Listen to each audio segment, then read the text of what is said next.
Ibarra? Maaari ko po ba kayong tulungan, Ginoo? 13 taon na rin mula nang huli tayong magkita.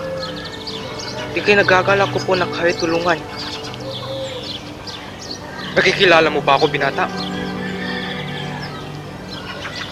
Kayo po ay ipinalalagay kong napakadakila. Isang taong ipinalalagay ng lahat. Ngunit hindi ako naniniwala na namatay na at ang kanyang kasawian ay dinaramdam ko rin.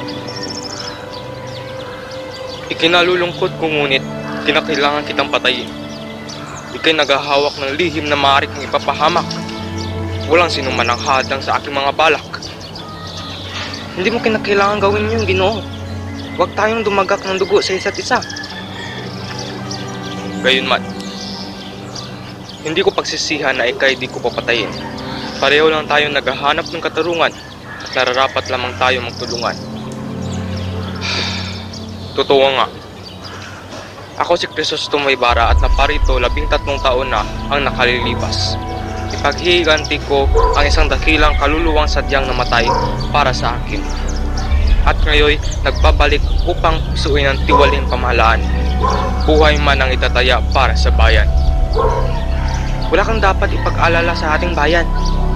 Malaking bahagi ang ginagampanan ng mga Espanyol na makakabuti sa ating mga Pilipino. Ang kaugaliang Kastila at ang pamamalakad nila sa bansa. Ay, ang mga kabataan ay salat sa karanasan na mapupusok. Nagbubuklod kayo sa pag-aakalang mapag-iisa ninyong Pilipinas at Espanya. Tingin nyo magkakaroon ng pantay na karapatan sa pagsunod sa kanila? Ni hindi nyo alam na lalo lamang tayong magiging alipin sa kamay ng mga hangal na yun. Ngunit, sa pamamagitan ng wikang Kastila, magbubuklod-buklod ang Europa at Pilipinas. Hindi magiging wikang pambansa kailanman ang wikang Kastila dahil ito ay hindi sasalitain ng mga tao. Ang wikang yan ay hindi makapagpapahayag ng kanilang damdamin at iniisip. Nagpapaloko kayo sa kanilang salita kung hindi nyo sinusuri ang kabutburan ng kahulugan. Kayo'y nakalilimot na habang isang bayan ay may sariling wika, napanatili rin ito ang kanyang paglaya. Dapat ding itigil ang paglalagda ng mga kabataan hinggil sa pagpapaturo ng wikang Kastila. Nararapat isaalang-alang muna ang sariling wika. Walang silbi yung buhay kung hindi mo uunahin ang inang bayan. Huwag hayaang magpalagay ang Kastila na sila ang Panginoon dito at sila'y bahagi ng bayang ito kundi manlulupig at dayuhan. Kaya ikaw, binata, binigyan kita ng pagkakataong mabuhay.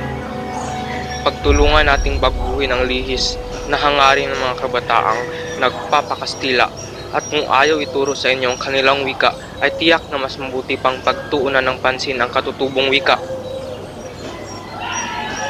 Ipinag-uumanin ko sa pagsabing hindi ako isang politiko. Lumagda lamang ako sa panukala sapagkat inakala kong ito ang mas makabubuti. Pinili ko ang medisina upang mapaglingkuran ng bayan at tanging hangarin ko lamang ay mapaunlad ang bayan. Hindi ka makapagpanggamot ng mahusay. Ang sakit ng bayan ay siyang higit na nangangailangan ng kagamutan. At upang makarating sa kaunlarang yan, kailangan munang lumaya ang tao at kinakailangan gamitin din ng dahas. Anong balak mo para may paghiganti sa iyo, inang si Sisa? Para saan pa? Kahit anong gawin kong paghihiganti, hindi pa rin ito maibibalik ang buhay ng aking ina't kapatid. Matutulungan mong iba na hindi maranasan ang ganoong kasawian. Ang pagpapatawad ay hindi laging kabaitan. Minsan, ito ay nakasasama kung nag-uudyok ng paninili. Naaalala ko pa ang pagmamalupit ng mga praile sa akin noon. Ikaw na ang nang-aapi, ikaw pa ang kinamumuhian? Likas na sa tao ang mamuhi ng kanyang inapi. Basta ako, nais ko lamang ay isang simpleng buhay. Kayo'y walang hangad, kundi isang munting tahanan, kaunting kaginhawaan at pamilya, isang dakot ng bigas. Iyan ang mamitiin na marami sa Pilipinas. Sa kaunting bagay, Tingin nyo kayo mapapalad na? Hindi kita pinagbabawalang isiwalat ang aking lihim. Kung sakaling may kailangan ka, magtungo ka lamang sa aking tanggapan sa eskolta. Maraming salamat, Simon. Kung wala ka nang sasabihin, ako mauna na at marami pa akong aasikasuhin.